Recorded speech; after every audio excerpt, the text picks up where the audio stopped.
We are absolutely connected. It's like, there's no question about it to me.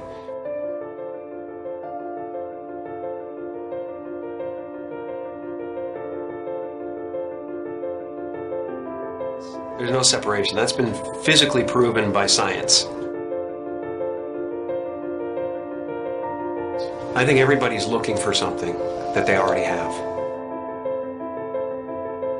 I think the reason that we don't notice it is because we are so distracted by the human levels of our experience. Because you might not actually be what you think you are. The fact that we are already enlightened, we're already complete, and it's just realizing that you're complete. So everything we do to each other, or everything we see in each other, is us seeing ourselves. And yet the one thing that remains is this feeling of existence. I'm not a human being that has consciousness. I'm consciousness that is shaped into a human being. All of us are energy. A human being is a very complex pattern of energy. I always have been that energy, and I always will be that energy. I know this conceptually. Why don't we feel it? And just like an ocean is water in motion, we can call a certain part of that ocean a wave, but it gives us the illusion that the wave is a separate entity in the ocean. But a wave is not in the ocean, a wave is the ocean. And similarly, we might not be waves. Maybe we're the ocean.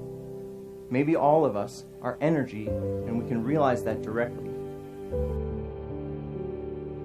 All suffering is based on the illusory separation that there's an individual in the environment, that there's a person that has to survive, that this specific collection of 1,000 trillion atoms has to hold itself together. But if I realize directly that I am energy, and I realize that the body and the mind are a temporary manifestation of that energy, then I can fully accept the death of the body and mind as something that does not happen to me, because I was always energy and I always will be.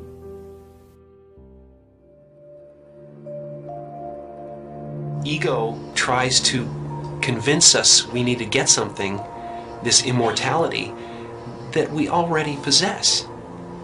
Ego is the voice in your head that says you're not as good as that other person. Maybe you need to do something else to make yourself better, to add to yourself. You know, and that's what it constantly is doing. It's trying to keep you from being you and me right now, loving this and loving this life. Once you realize you're complete, then this life and everything in it becomes a play of form, something to toy with and play with and make something good out of, and it really isn't to be worried about. It's to have fun with. You know, everyone is looking for God. And everyone is God. And that everyone is it. It's just now, what do you want to do? And once you realize that, then there's nothing you need. It's just play. You know, nothing you do is going to add anything to you. Right. And nothing you do is going to take anything away from you. So there really is nothing to do except play. And so the only moment that mattered to us was right now.